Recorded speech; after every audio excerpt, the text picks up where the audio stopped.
The views and content expressed on the following program are provided solely for informational and entertainment purposes. They do not constitute legal advice. A podcast is not a substitute for retaining a competent, licensed attorney to advise you on your specific legal situation.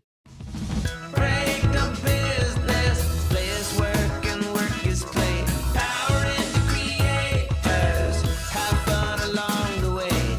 Break the business, doing what it takes. Celebrate success and learn from the mistakes. How's it going, everybody? Welcome to the show. It is time for Break the Business, while we empower creators and have some, whoa, I messed that up completely, where we empower indie creators and have some fun along the way. I'm Ryan Kairalla, and it is a pleasure to have you here this week. I'm not quite sure why I messed that introduction up. I've only done it 387 times, and that's my first time I've messed it up in the 8 years that we've done this podcast. Now, to be fair, I'm a little off my game this week because we're doing this show on a Thursday instead of our normal Wednesday show day for reasons we'll explain in just a minute, so everything's all thrown off. But thankfully, we do have some normalcy that we crave. One of our favorite co-hosts joining us this week, Katie Zaccardi here. Hi, Katie. Hello, hello, hello. Boy, I just got us off to a great start, huh? I actually kind of liked it because I think you're so good at your job that it's scary. And so it's nice to see that you can mess up too. He is but mortal. Great to be chatting with you, Katie. As we noted, we are doing this episode on a different day than our normal Wednesday start, and we have a good reason. For those of you who loyally wait for Break the Business to come out on Wednesday nights, you're probably like, hey, what gives? But the show was a little busy on our normal Wednesday night start because we were celebrating the birthday of a very treasured part of the Break the Business universe, our dear producer, Lauren. Lauren, come chat with us here. Happy birthday to you, by the way. Thank you. It is, we had such a great time celebrating your birthday, and I think if there's any good reason to not have a show on our normal Wednesday time, it is to celebrate you coming into this world and making this show just a little more fantastic every week. Aw, thanks. I would have rather been here. I mean, I loved having a party and all of my people, but I like our audience too, and there's nothing I want to do more, even on my birthday, than come and hang out with you guys. That's not a joke, Katie. No, it's so serious. Yesterday I was like, "Urgh." We had to drag her away from doing the podcast on her birthday. I was like, Lauren, we got to do this right. We can't have us ducking out of your party at 9 p.m. Eastern to do this podcast. Let's have a real birthday for you. But Lauren's the consummate professional. She's like, we got a show to do. People expect us to be there Wednesday night. Yes. And she was the last person to want to move her show. Mm-hmm. That is funny. And I see both sides to it.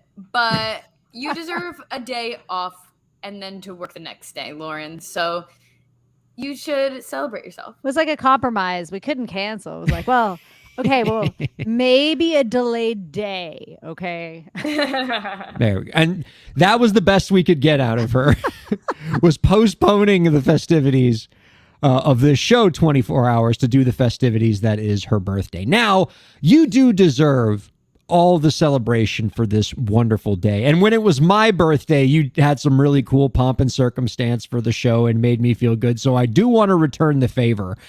And, certainly I could wish you a happy birthday and Katie could wish you a happy birthday and we could do that. But I feel like we need a little more star power. We need a little more heft. We need a little more something that's going to appeal to Lauren's particular sensibilities, her particular things that she enjoys. And it is no secret, producer Lauren, that you are a big fan of all things Broadway, all things musical. And so we wanted to have somebody from that world give this birthday the gravitas it deserves. And so we have here for you to sing you happy birthday, the original Hades from the Broadway smash Hadestown, Tony Award nominee Patrick Page. Ooh, Hey, is this like one of those little cameos? songbird, give me a song. I'm a busy man and I can't stay long, but I can sure stay long enough to say happy birthday to Lauren. Hey, Lauren, it's Patrick Page from Hadestown. I hear you're the producer of the radio show Break the Business. and they're grateful for everything you do.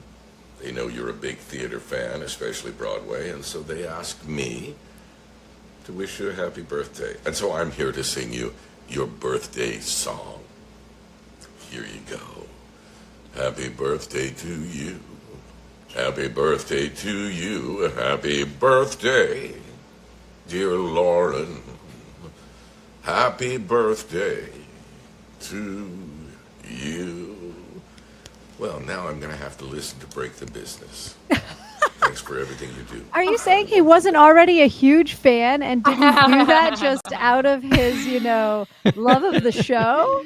Oh, That I was mean, awesome. oh God, I love goosebumps. Cameo. Goosebumps.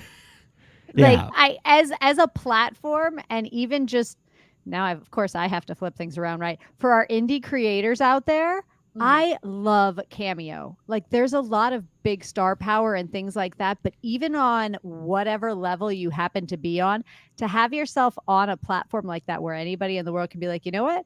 I'll pay you to send a message. I'd love you to give a shout out to this. Can you give a golf tip to my friend? You're a pro golfer and I need to know how to do that. And like, it's a place where you and whatever your audience is have access to you in a way that I think is super useful. So thank you, Ryan and the Break the Business team. But at the same time, great pitch. Like that's, I saw the logo halfway through and I was like, it is Cameo. Cameo is wonderful. Cameo's great. Love that platform. I think it's a great platform for creators to kind of directly access their fans and do cool things for them. And, if you happen to be in the middle of a significant labor dispute as a screen actor that doesn't allow you to, say, work with major studios, it could be a nice supplement to your income during these particularly lean times that we're going through in the creative field at the moment. And even when it's not a thing to make all of your money, it gets you one-on-one in touch with your audience and allows you to build a new audience because your fans can send you directly to another person. And I think that you can't beat that, really. Now, to Patrick Page's credit, he was sending me a lot of direct messages about the show, like wanted to learn more about it. I feel like if we finesse this the right way, we might be able to get the live in the flesh Patrick Page to join us, which I think is something we all need to happen. No problem. I mean, that voice alone, goosebumps. Right? Ooh. I know. I could listen to him all day. I was like, ooh. Oh, That's Patrick. like the, Goodness. Well then. It's like that now, is it? Okay. Yeah. Wonderful. Oh. Thank you. Of course. Well, happy birthday, Lauren. And musicals are just on my mind generally for reasons that are actually more selfish to the things that I enjoy. But Lauren, I think I have a way to bridge something I like with something you like. It is no secret, and I've made it no secret on this show, that I am a particularly significant fan of Star Trek. It is, Yes, you're a one of my great passions in this world, right up there with indie creators and my dear son Nathan. And I'm not going to tell you what order those things are in. And to kind of bridge worlds here, Lauren, I am very excited because I think maybe right after the show I'm going to watch it. Star Trek Strange New Worlds, which is the Star Trek that's going on right now, is having its first musical episode. What? I didn't know From what they I've made read, one. from what I've read online, like there's some kind of spatial anomaly that causes all of the members of the Enterprise to break into song. And so it's a musical episode. I think one of the characters, or one of the actors who plays one of the characters on Star Trek was actually in the cast of Jagged Little Pill on Broadway. So you got some Broadway chops in that cast. But I am very excited for this. This is good. I mean, love Star it. Trek has never done this before. This is cool. No, and I can't think of any TV show that's done a musical episode that I hated. Like, I guess they have to put enough thought into get the Really? team to Not approve, but, even like, one? Katie's like, I can think Well, of a couple. in all fairness, none of the ones that I've seen. That doesn't mean that none have been made. True. But it's like when I watch a show and then that show does a musical episode, I'm always like, oh, and then it happens and I'm like, I like that. That was good. That was fun. I definitely have that tendency, but I also feel like it's a huge risk to do a musical episode because you could lose people. Like, if you have people in the cast who cannot sing, it's like, why are we doing this? They Why? might not be the ones that do it. I mean, I think the But then they biggest do it problem, anyway. And then you're like, maybe this wasn't for you. like the biggest problem I think with the musical episode is the shows that try to somehow inexplicably shoehorn into the plot that it makes sense for all the characters on this non-musical show to be breaking out into song during the show. Like I remember admittedly, one of my favorite musical episodes of any show I've ever seen was the show Scrubs, when they did a musical episode. And it was cute and adorable. They had the Avenue Q people, I believe, write it. But they were like, oh, we had to make this organic to the plot. So they gave a woman some disease that caused her to see everybody sing songs to her. But like, no, you're not going to find that disease anywhere in an anatomy textbook. Like that's like, don't try to force it. Just say like, look, they're all singing this week. Accept it. Like, we're not going to try to justify this in the plot. This isn't canon. Just everybody's going to sing.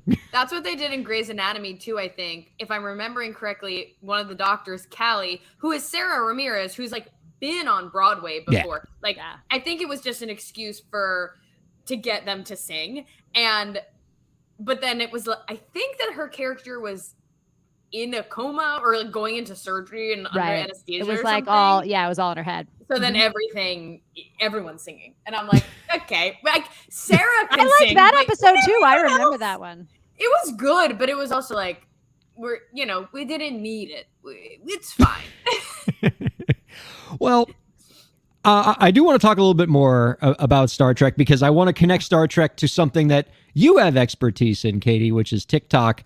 But before we do, I should quickly mention our guest coming up in the next segment, Bay Area DJ and musician Barbara. She's great. Really looking forward to chatting with her about networking and technology with indie creators and a lot of different things. She's played Burning Man. I got 1,000 Burning Man questions.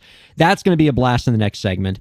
So, Katie, staying in Star Trek as per my current Zoom background here, I had a dalliance, so to speak, with some TikTok fame. Yeah, you did. I saw it. Katie knows what's up. Yeah, of course, Katie. Katie, my partner in crime on TikTok. Of course, you would find this, right? So I had what has easily been my most popular video that I've ever made on TikTok by like a factor of 50. Like just this thing blew up way more than anything else I've ever done.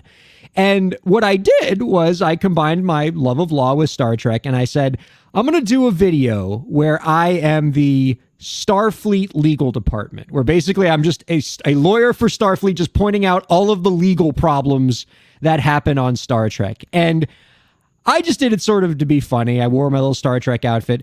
I didn't realize when I made this video what kind of fandom I was tapping into. And just like the insane amount of passion that a segment of TikTok has for Star Trek, that once I got into this world, like the video exploded, Katie. Like got like what What's I think it at now? It's like 15,000 views, 5,000 likes, but it got there fast. It hasn't even been a week. We're talking like half a week right now. Also, 15,000 views and 5,000 likes is an absolutely insane ratio. And and a crap ton of comments too. Yeah, it's like 33%. Usually, I think a like to view ratio is like 10% on a okay video. And so like you'd expect a little bit higher on something that's performing well, but I feel like that is crazy. Well, it speaks to the passion of the Star Trek fandom. And now here's the question I have for you, Katie, as the TikTok expert, because you got to help me with this. This is my first brush with anything resembling TikTok fame, and I'm not sure what to do here. So my first thought was when I made this video, and I'm not kidding you, Katie, like I uploaded the video, I went and did the dishes, I came back, and the thing had took off. It was nuts. I love when that happens. And so I said, and I was like, okay, clearly we've captured lightning in a bottle here. We've figured something out. We found a corner of TikTok that loves this content. We have to give them more stuff like this, especially because all the commenters were like, please do 1,000 more of these. So I make a part 2. I make another version of this where I do it again, but with different things. And I put like even more energy into it. Like I had a couple friends like help me write some of it and, got better lighting and put that video out, 300 views. Yeah. And so help me make sense of this. Like, I thought like TikTok would be like, oh, let me give this. Oh, you have fandom. Let me send this video to your fans. Nope, nothing. Right back to the same kind of videos I always make. Can you explain this to me? Like, what did I do something wrong with this second video? You didn't. I think that sometimes TikTok is like that, where one video will kind of get like a lucky break or hit the right people, but then it's literally just that one video. Now let me ask you this, and I'm pretty sure I did see the second video, but I'm just going to ask you anyway for the sake of. So you're the one. Yeah, I reported it. No, I'm just kidding. You're getting a little too big for your britches. Stay in your lane, Ryan. I'm the TikToker on this podcast.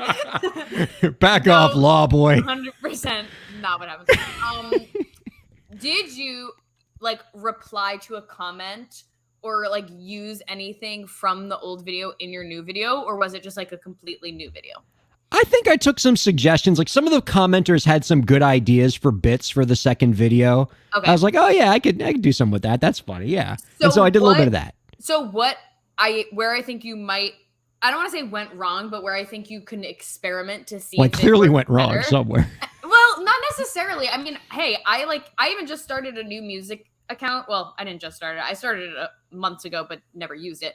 And I was posting on it more, and I was getting like 800 to 1,000 views at a baseline. And then I just posted a video today that was like, everyone's gonna love this, and they're gonna get it, and it like tanked. So sometimes TikTok, you can't predict it. But what I was gonna say was, what I would do is take those comments of people suggesting things or calling out specific lines and use that in your video. So use the reply to comment feature and leave that on your video. So like, let's say, can you give me an example of like an idea or like a comment that someone made or like someone could have made? Sure. Like, so for example, because, my character is pointing out like legal things that the Starfleet characters did wrong or whatever, right? So somebody said, hey, Data has a cat on the Enterprise. Like, how can somebody be allowed to have a cat? That's like okay. Nobody else on the crew has a cat. There's like health codes. I was like, all right. And then so I put that in the second video, but I didn't reply to a comment. And you could honestly you could try like taking down that video or just reposting it, replying to that comment and see if it does better. Because what that's going to do is that's going to put your original video the second video in the comments of your original video. So if somebody is on your first video and they're like, this is good, I want more, they're going to see that in the comments that you've made more videos and they're going to click into that. So what I would do now that you have momentum is literally just go and save all of the comments with ideas, like all of them. And the ones that you like, make videos and post it and have it all be directed back to the comment or to the original video and via the comments. Can you put it on a comment after the fact? Like, can I go in to where they've commented and say like, loved your suggestion, go check out the new one? You you can comment that back, but it's not going to be as obvious to someone. Like if I'm just coming across Ryan's video tonight, it's not going to be as obvious to them. And then they have to go and like click into it. And like, let's say I find this a month from now. Now I've got to scroll all of Ryan's videos to find which one he's talking about. Whereas I can't put a link to it. No. So if he had just replied to the comment, then you can just click right into it. Dang, you had my exact thought, Lauren. I was like, oh, I got this figured out. Here's what I'm going to do. I'm going to take my video that I already made. I'll just put it as a link. Nope. No. But I was also thinking that like if he uses 4 comments to make a video because he's got 4 different suggestions, he has to pick one of those suggestions to make the link.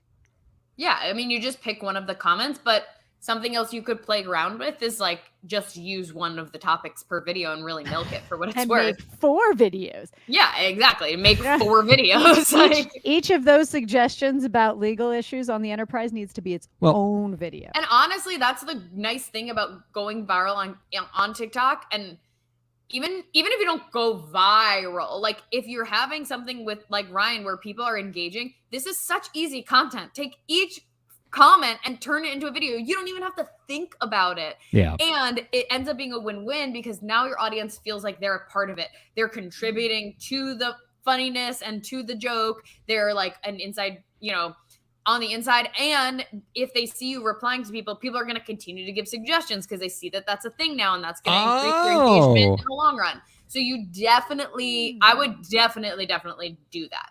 I like that, Katie Zaccardi. Thank you. I mean, the only risk in doing this is, and this was something I was mindful of making these videos, because you have to keep in mind, in the video, like, I'm wearing a Starfleet uniform because I'm the Starfleet lawyer. And so every second that I'm making these videos is another second where my wife is going to walk in on me in the office talking to my phone while wearing a full Starfleet uniform and wondering why I'm doing that instead of like helping keep my newborn son alive. She knows who she married, okay? That's fair. It's not like I hid this from her. But maybe that's a bit. Maybe that is a bit. We're gonna have to convince her to make a cameo.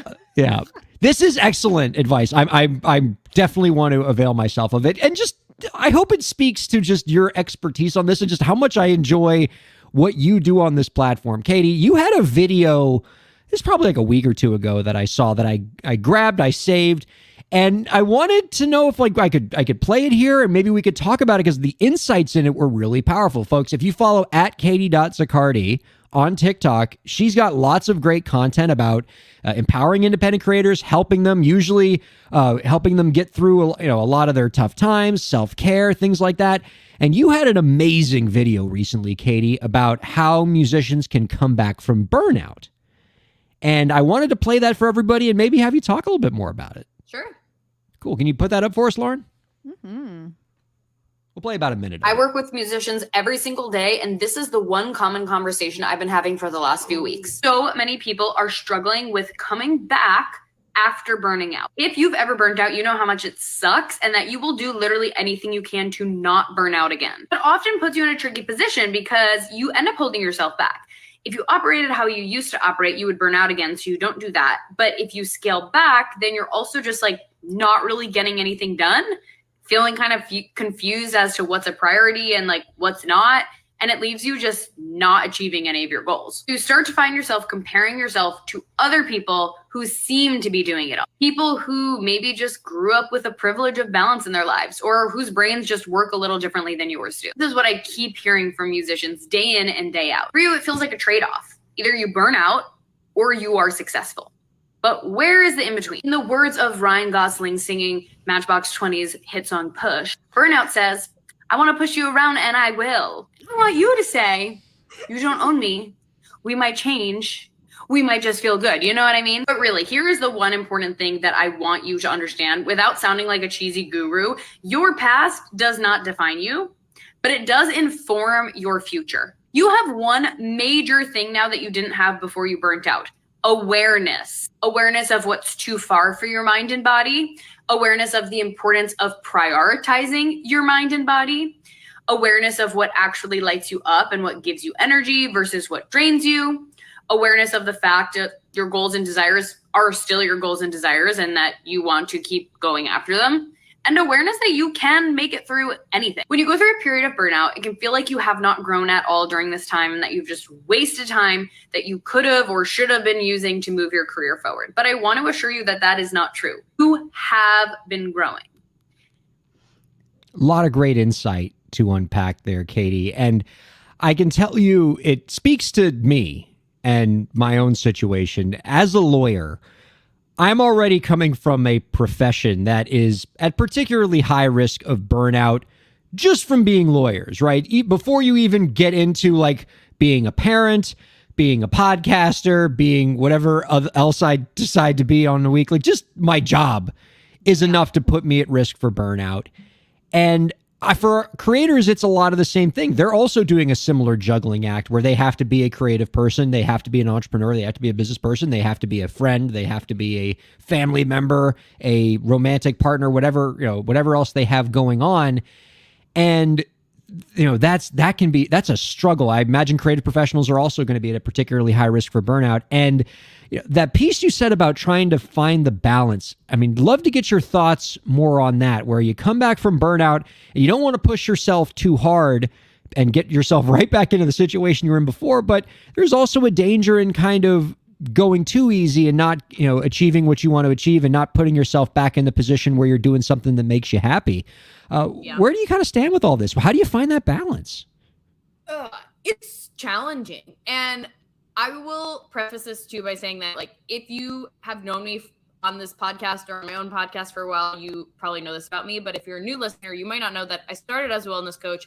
I've suffered from burnout before. I used to work like 7 jobs, had migraines every day, had anxiety. And so I did this whole journey to get back from that, did my yoga teacher training, fixed my health, yada, yada, yada. So this is something I'm really passionate about just in general. And something too that I will say now, I think I've dealt with on a very low scale over the last year and a half, because when I moved to Nashville, I didn't realize how much time and energy and intensity moving halfway across the country would take. And then my business shifted and I was making new friends. And I think that no matter if it's you burning out physically and being down for the count, or you just feeling like, hey, you know what? My priorities have shifted a little bit. And I really want to focus on making friends, or even dating, or spending time with your family, or whatever it is. And not as much as work. And you feel like you need a little bit of a break from that. That's okay. It's okay to go through ebbs and flows and phases where you're not 100% on all the time in every area of your life. In fact, you probably won't be 100% on every area of your life at all, at any point. You're going to put different emphasis on different places as you go through life. So first, I just want to validate that is normal and okay. But I've been having a lot of conversations. Are you listening, Lauren? CC producer Lauren. BCC Lauren again, because who keeps more plates spinning in the air than a person I know. But yeah. Well, what's interesting too is that I keep having this conversation, as I said in the video, and I think that one common reason why it's happening is because of the pandemic. I don't know about you guys, but I feel like when the pandemic started, I was living at home with my family, so we had our little bubble. I had nothing else to do but work. There was no making new friends. There was no dating. There was no exploring the area. There was no going out to eat. There was nothing else but sit home and work, and then do a puzzle and watch reality TV at night, right? So it was easy to just go all in. And I think that a lot of people felt that way, even if it was from a musician perspective, where it's everything has been ripped from me, but now all I have to do now is figure out how I'm going to make money and how I'm going to find a new normal with, being in the pandemic. And then we slowly came out of it. And now it's wait, how do I integrate all of these things back into my life when I had I was forced to just be home and then either fully take care of myself or be all in and work. And it's challenging to balance everything else. So I don't necessarily have an answer. I think part of the answer is you have to give yourself grace. You have to acknowledge that we went through something kind of weird, and it's normal if you're feeling weird getting back to a new normal, because you now might have parts of your life that you didn't have back in 2020 when we all were just inside. And you do have to find ways to make sure that you are acknowledging what you've learned while sort of, I don't want to say pushing your boundaries, because that's not what it's about, but knowing that you are capable of still achieving things without having to overdo it, or without having to push yourself past your boundaries and into the point of no return. So that also comes with just figuring out what it is you need to do that. If you find yourself in paralysis and procrastination because you're afraid of doing anything, because you're afraid you might burn out, well, then I'd probably do 2 things. I'd get accountability, whether it's a coach, whether it's a friend, whether it's a meetup that you go to regularly to make sure that you are hitting the goal marks of what you want to do. And I would also probably do a little mindset work. I would maybe get a mindset coach, or do what you feel like you can do on your own, because that is a mental block at the end of the day. It's a belief that you cannot achieve things without burning out. And we need to also adjust that at a subconscious level. You're not wrong for thinking that. Your experience has made that believable like that. But if you want to move forward in a way that's not that, we need to change that from a subconscious level. And you can do that with like tapping, hypnosis, time techniques, like stuff like that. So I'm certified in all of those. But anyway, so if you have questions, just let me know. But that's what I would say. And then if you are finding yourself overdoing it and you're just like, oh, I'm just like, I burnt out and now I'm just like going back to going all in and burning out again, then that's where you need to, again, stop yourself, still maybe get some accountability and ask, how can I put things in my schedule? What can I take off? What can I delegate to other people? And what can I put in my schedule that is honoring my mental health and my physical health so that I can be grounded and not go to burnout again? That's a really long answer. So no, it's a great answer. You know, it's got me thinking, Lauren, with each of the co-hosts, I'm trying to come up with like a specific thing to have them do that really, you know, plays to what makes them so great about what they are, who they are as professionals, and highlight that in an interesting way. We did that with Gideon King, our co-host, with the Wheel of Gideon King topics, where he just gave us a bunch of topics of stuff he wants to talk about. So we put him on a wheel and we spin the wheel, and whatever it lands on, we have him talk about that. I feel like what we can do with Katie, Lauren, is what we just did right now, where we have Katie explain one of her amazing TikTok videos, because then we get amazing insight just like that, and then we get a lot of fantastic content out of it. Take the 1 minute clip and turn it into a 10-minute segment. I love it. Yeah. Because you know I can talk. Because we know podcast. she can talk. And, you know. Also, can I just say this? Did you guys see the Barbie movie yet? No, don't tell me anything. I've been in Canada for like 2 weeks doing shows, and I have missed everything. I have not. It was seen any so of it. irresponsible of us not to see this movie. After like the three of us last Trust time me, I Katie was on, want- had this amazing conversation about the Barbie movie. You should have expensed your ticket. It's a work event.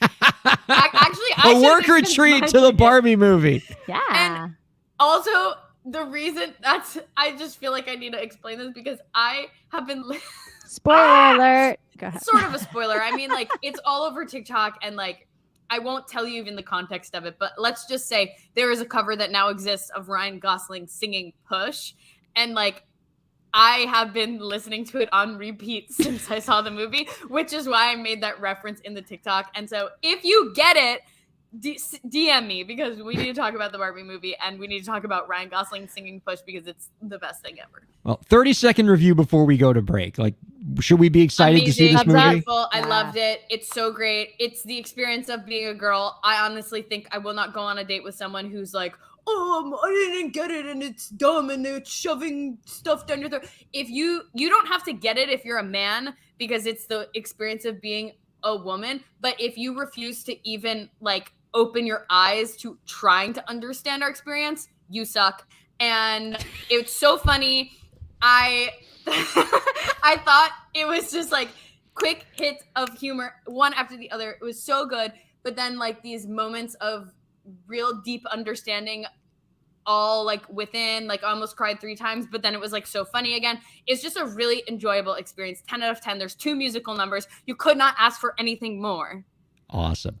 Katie, thank you so much for that. Again, check her out at katie.zaccardi on TikTok, and katiezaccardi.com, right, for all your podcasting and coaching and all that stuff? Yep, that'll take you where you need to go. Right on. All right, we're going to take a quick break, and then we're going to be joined by our guest, Barbara. Don't go anywhere. Keep checking us out here on Break the Business. Ryan Kairalla here. I hope you're enjoying the show, and I hope that you're getting a lot out of it.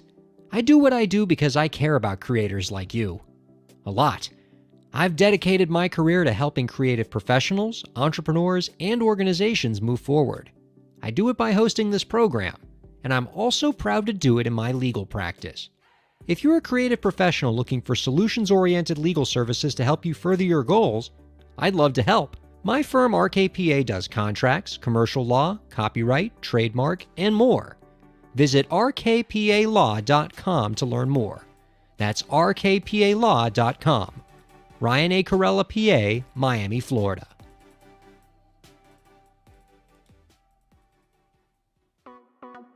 Streaming services for Break the Business provided by LEK Entertainment. LEK Entertainment is a full-service entertainment company offering everything from consultations to full-scale events and productions, including audio and video productions, voiceovers, staged theatrical productions, script and music development, and streaming services. For more information, visit lekentertainment.com. LEK Entertainment wants to help you bring your story to life.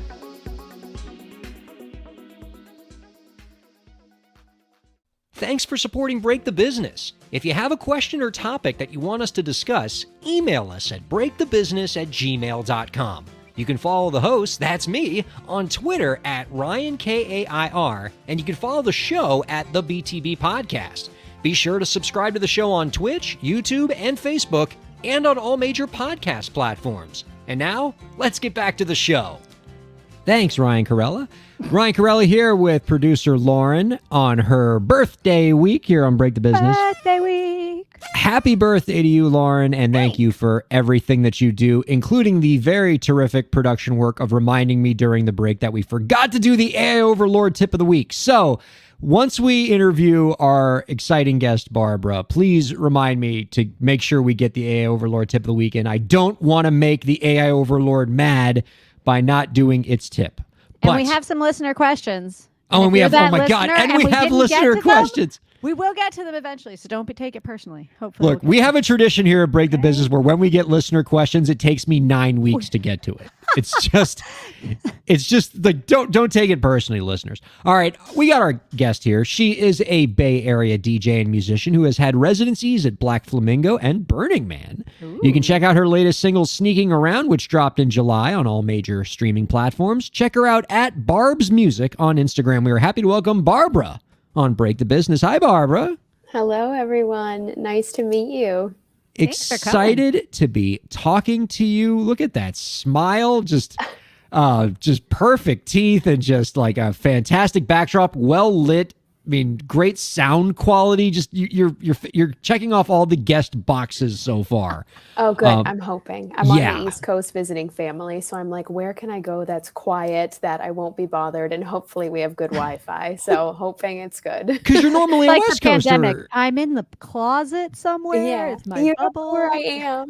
Because you're normally a West Coaster. Where are you on the East Coast right now? I am. So my family is in Boston, so I'm up in Boston right now. Oh, lovely, wonderful, wonderful. Yeah, well, so you're just a hop, skip, and a jump from Miami. Come on over, say hi. Well, all right. So I got lots of questions for you. You have among the many things that make me pretty excited to talk to you is to my knowledge, you are our first Burning Man participant that we've had on Break the Business. That inspires lots of questions in me. I've heard all kinds of wild things going on at Burning Man. Can you tell us your craziest Burning Man story from having played it? Ooh, I think there's always an issue with generators. Like, it's very hot out there. I think it was 120 during the day last year. So we're sort of all vampires that So you were burning. So we were burning. We were literally burning. It's Not been just a magical experience every year I've gone. I've gone for about 5 years now. And so I remember just playing a party at some camp back in 2018 or 2019. Everyone's loving the groove. The music is great. And all of a sudden the power cuts out because the temperature is insane. And the party was so good that people stayed around to wait for the generator to get back up and the music to keep going. So that is a really good sign if people stick around when the power cuts out. Because this is a DJing gig, right? So there is no acoustic option for you.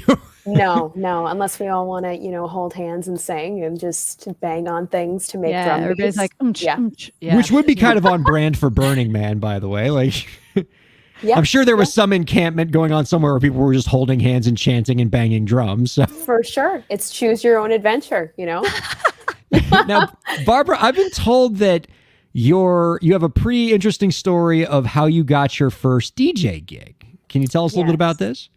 So I feel like this is a great example when sometimes life opens a window and you should just jump through it. You know, the universe will give you signs if you're listening. I was just getting some DJ equipment. I was just getting started. I had not had anything set up in my house, which is why I was going to the post office. They needed a signature for like my mixer, my very first mixer with my gear. And the manager of a very popular bar in Williamsburg, Black Flamingo, happened to be outside. He was just like getting ready to open for the day. He saw me carrying this mixer, assumed that I knew what I was doing. And he was like, "You DJ?" And I was like, "Yeah." And he was like, "Vinyl?" And I was like, "Yeah." And he was like, "Okay, here's my obviously." Well, that's what I had set up in my house. So I had 2 turntables that my cousin gave me. So I learned vinyl to start, but it wasn't until I got the first gig that I actually started learning how to beat match and building my collection. And it took me probably 2 or 3 months to get the confidence to email him and be like, "I'm ready. Can I come in?" And I did. I played open to close. People loved it. And then they kept inviting me back. But you couldn't have said, "Oh, I'm ready now." You must have been like, "Look, I'm sorry I didn't get back to you right away. I've been touring the world DJing. I'm in super high demand right now." So in demand, but I made time for you. Yeah. You know, I was with Avicii and just, Exactly. I mean, but I didn't forget about you. But you know, now that things have calmed down a little bit, I'm in between engagements. Let's stop by and play your little gig. Yeah, play your bar. Yeah, just play it cool. Play it cool. You know, fake it till you make it. But like that is I've heard so many stories from musicians that are in that vein of faking it until you make it. And, you know, putting yourself in the position to, you know, that when that opportunity comes by to just jump on it. There was Amy Poehler who once said, "Great people do things before they're ready." You could have just as easily said, "Look, I'm just getting this thing for the first time. I haven't learned how to do this yet." But you saw the opportunity, you took it, and you said yes, and then figured out how to get to yes by the time the moment came. And I think that's what high achievers do. That's what great people do. Is, you know, you say yes to the opportunity, then figure out how to do it later because you don't want to miss the opportunity. When I teach students, one of the pieces of advice I give them is I say, if you wait until you are 80% ready to take advantage of an opportunity, you will lose that opportunity to somebody who is, sorry, I messed it up. Aww. If you wait until you're 100% ready to take advantage of an opportunity, you will lose that opportunity to somebody who is 80% ready and is willing to learn the rest on the job. Yeah. In your case, though, Barbara, you were like 15% ready. But you were like, "I'm going to learn this. I'll get to the other 85%. I'm not going to miss out on that opportunity." And that's great. And turned a one-off into a reoccurring gig. Which that says a lot too.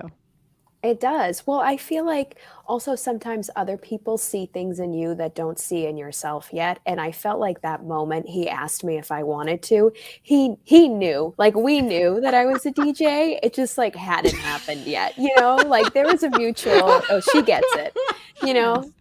She's one of us. Or it's an energy thing, like especially with DJing, right? Like a lot of people can push play on music. You can make AI mix a bunch of things together for you. But the person that you have DJing for your event brings an energy to the room. You're making eye contact with people. You're engaging. And so if you can engage with somebody in a parking lot to a point that they go, "I like your energy. I want it in my bar." Like the mixology part of it, like you can navigate that part. If you have at least basic skills so that you know what you're doing, you can build on that. But you can't invent out of nowhere that energy and that charisma that brings people in. And I think that says a lot about you when it comes to a one-off turns into a reoccurring gig.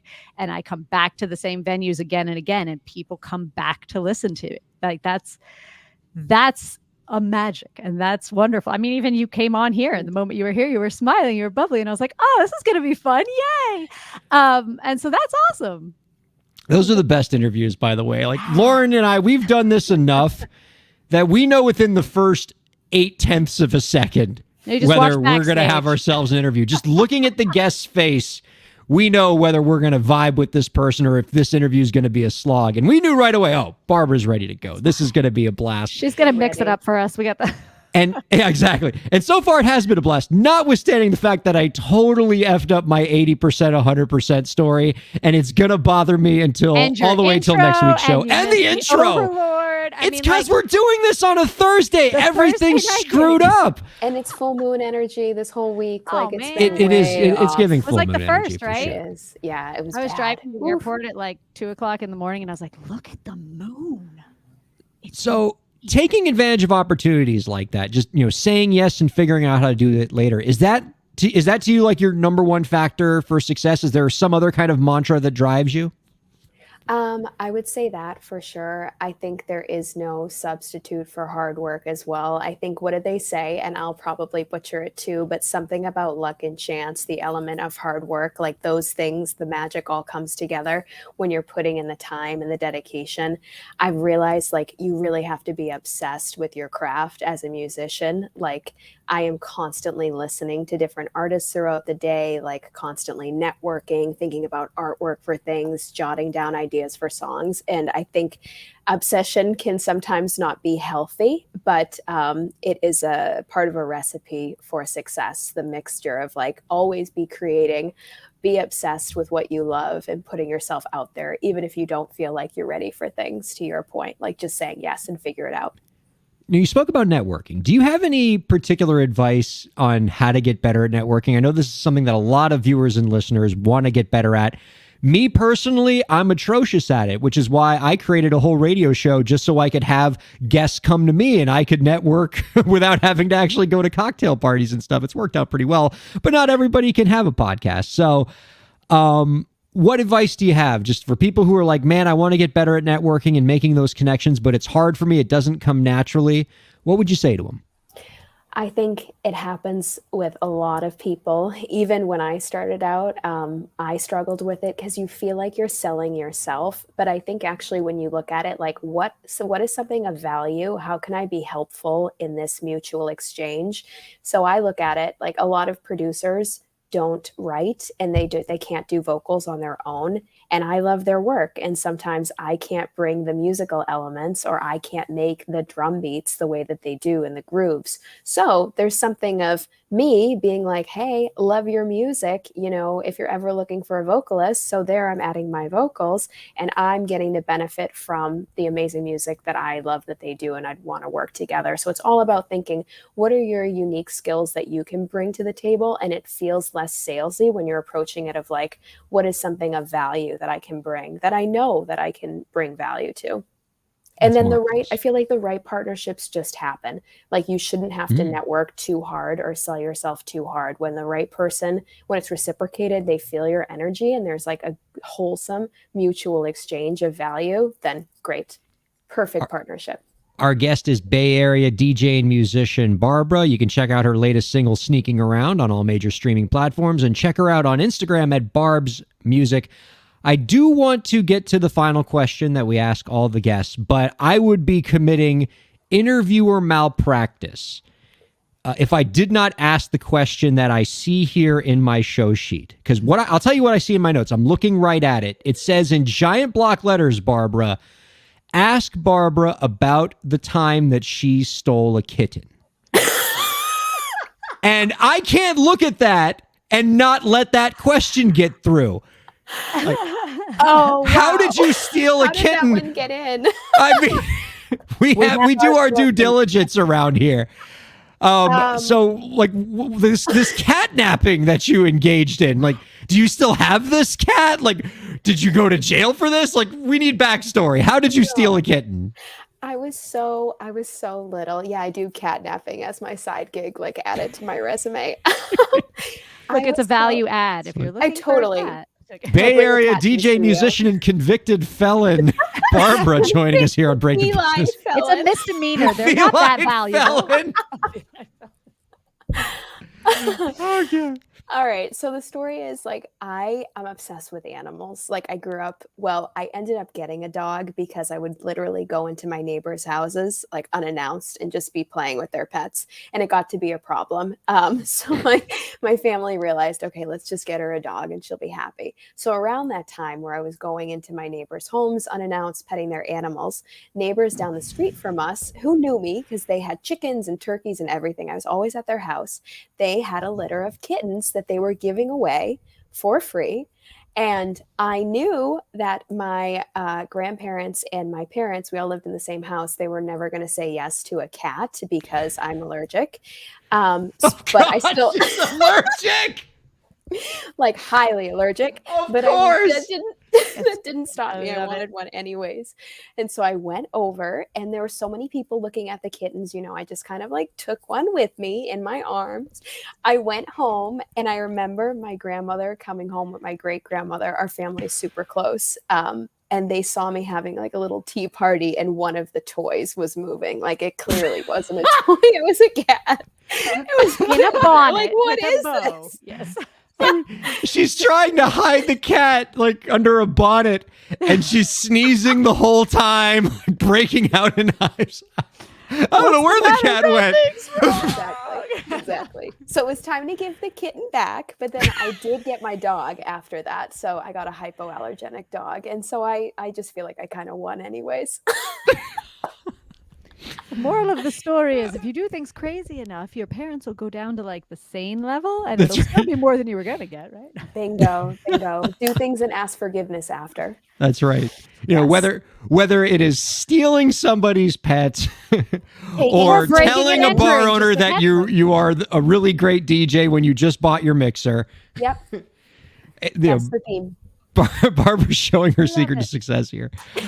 This is Just go this for it. Yeah. And look, you're playing all these venues. You got your amazing single sneaking around, which I very much enjoyed listening to. Thank you. And we're really enjoying this conversation. Before we let you go, Barbara, we got one last question for you. Do you have any last tips for the indie creators out there to help them move their careers forward? Oh, yes, for sure. Don't listen to anyone. you know your sound. Music is so subjective. You're going to get a lot of no's and just keep going. If you feel it and you're creating something that sounds different anyways, people probably aren't going to like it because people are used to what sounds the same. So just keep going. Whatever is your sound, keep owning it. Don't pay attention to anyone. Create your own lane and do what you love. Love it. You can check her out at Barb's Music on Instagram. Barbara, this has been a treat. Please don't be a stranger. We'd love to have you on again real soon. Thank you so much for having me. And enjoy your family. All right. That is Barbara, everybody. Oh, gosh. What a joy she was, huh? I liked her. She's fun. And I love the stories. I just love how we were vibing. And I just love that lesson, right? There's so many times in life where an opportunity comes along and you're like, that's exactly what I want. That's what I want to do. I can see myself doing it, but I'm not there yet. And your first impulse is going to be, well, I got to let this one pass by. I got to catch the next train because I'm not quite prepared. And you have to, especially as an indie creator, especially when you're trying to make it as a artist entrepreneur, you can't do that. You have to say yes and then trust in yourself that you're going to figure out what you don't know by the time comes. Because you don't have to know 100% how to do something when you say yes. You usually only have to know like the first piece of it, and then you'll learn the rest on the job. But you can't let that opportunity pass by because you don't know when the next one's going to be. Yeah. And to be honest, you're never going to know 100%. Yeah. Especially in this kind of an industry, because everything is constantly fluctuating, changing. Every audience is different. Every venue is different. I've learned more on the job than I probably have off the job. I can do some research ahead of time, but if you get your grounding, if you know you have the tools in your tool bag and you know how to use those tools, you can learn a lot on the job if you're confident and not afraid to ask questions. Like a lot of people will think like, I just have to kind of figure it out. It's like, once you're in the room, you can ask people things. They like giving information they have too. And I think the big dirty little secret, whether it's whether it's independent creation or pretty much every professional field of endeavor that I've ever known or known others to be involved in, you're going to have imposter syndrome. And what you need to know is that so does everybody else. From the entry-level employee to the big dog CEO all the way at the top of the ladder, everybody's faking it. We're all faking it. Or they have narcissistic syndrome. I mean, Right. One or the other. It's the ones who don't have the imposter syndrome that are like I'm worried 1,000% confident. That's Yeah. the red flag. Those are the ones I'm like, that ooh. you got to be afraid And of aren't for fun sure. to work with sometimes. And are definitely not fun to work with. All right. Programming question for you, producer Lauren. Okay. We got I'm seeing about 6 minutes left before we lose radio. We still got 2 things left on the agenda, right? We got the AI Overlord tip of the week. We got the listener question. Do you think we can squeeze in both? Do we jettison one for next week? I mean, we can't really jettison the AI Overlord tip because... Let's do our AI Overlord because we're going to have to redo a new one for next week. If we have time, we'll get the question. If not, we apologize, and we'll get to it next week. There we go. All right. AI Overlord, because, the machines always win. Here we go. Right? Scary.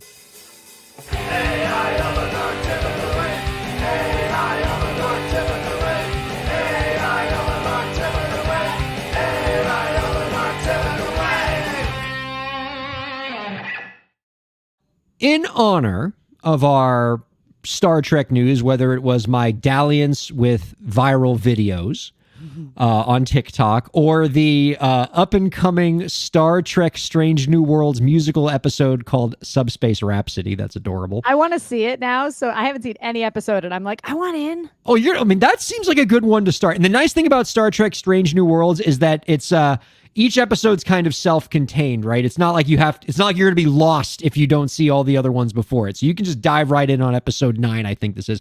But we're getting off topic. In honor of all of these things, I asked the AI Overlord to help us with a tip of the week that was Star Trek themed, specifically about how our Star Trek friends can help us be more creative and come up with more creative ideas. So to set the mood here, greetings, creators across the universe. It's time to beam up our tip of the week, inspired by the crew of the Starship Enterprise from Star Trek The Next Generation Thursday show. First, consider Captain Jean-Luc Picard. Cool under pressure with an introspective and philosophical mind, he teaches us the importance of taking quiet time to reflect. When working on your next creative project, try scheduling a few quiet hours for deep thinking. Let your thoughts roam and see what ideas emerge. As Picard once said, things are only impossible till they're not. Next, we have our inquisitive android Data. His approach? Constant learning. Commit to learning something new each day, be it a fact, a skill, or even a piece of music. This constant curiosity might spark the inspiration you need. Remember, Data shows us that it is the struggle itself that is most important. And lastly, we have the fearless Commander Riker. A fan of jazz music, he teaches us that sometimes it's all about improvisation. So step out of your comfort zone, improvise, take risks, and see where it leads you. So creators, channel your inner Data, Picard, and Riker this week. In the words of Picard, engage. Engage. I like it. I like it too. And, silliness about the message aside, the message is a strong one. And I love... particularly Picard's advice, the AI Overlord's Picard interpretation advice of creativity and how you have to give your mind quiet time. There's actually some science that backs this, right? There are neurologists who say that the more time that your mind is spent in executive function, organizing tasks, planning things out, and those things that you need to do for day-to-day life, that's important, but you can't be creative doing that. If you want to be creative, you have to let your mind have the freedom to roam. You have to, some people use meditation. Some people just have like quiet time where they're sitting out and looking at nature. There's, if you ever say to yourself, man, I always get the best ideas when I'm in the shower, it's because it's the one time where you're just standing around not doing anything. So your mind has time to roam. Those quiet hours are critical for coming up with creative ideas. I don't know about you. I'm definitely a shower person when I get all my ideas.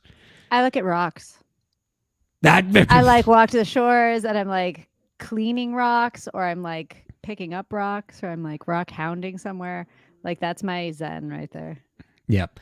And Commander Data's advice is good too about learning different things. Sometimes outside of your own area, there's some neuroscience to support this as well. Oftentimes, some of the most successful creative professionals, whether it's in or out of arts, have a wide and diverse range of interests. They often enjoy doing things that have nothing to do with art. Maybe they have like a broad liberal arts education and they take all of those random subjects that they know and it finds their way into the main thing that they do. That's why there are studies that show that, for example, people who know 2 languages or people who spent a significant period of their life living in a different country or, studied multiple majors in college tend to have more creative ideas or just higher income potential because they're getting that perspective from different fields and different areas that they bring into their main hustle. I like it. Yeah. We're not going to get to the listener question. Oh, I'm such a jerk. Listener, I'm so sorry. You have to understand this is Thursday show. And it's all a big gosh darn mess here. From the very beginning of the show, I got our opening script wrong that I've read 360 some odd times. I somehow messed that up. And couldn't get my 80%, 100% story right with Barbara, and she probably thinks I'm an idiot. Like, this is all stuff that happens when we don't do our show regularly scheduled on Wednesday, but it was worth it because we had to celebrate producer Lauren's birthday, right? And I think we did. I feel like we give the cliff notes. Just be like, listener, yes. That's right. Well, unfortunately, this listener question is kind of a technical. They all give you long, elaborate things, but the long and the short of it is yes. There you go. We're going to get to it next week when we're back to our normal Wednesday silliness. Either way, our thanks to Patrick Page. Thanks to you, producer Lauren. Thanks to Katie Zaccardi. And thanks to Barbara for helping make this show just so dang terrific. And thanks to all of you viewers and listeners for checking out Break the Business. We'll see you next week.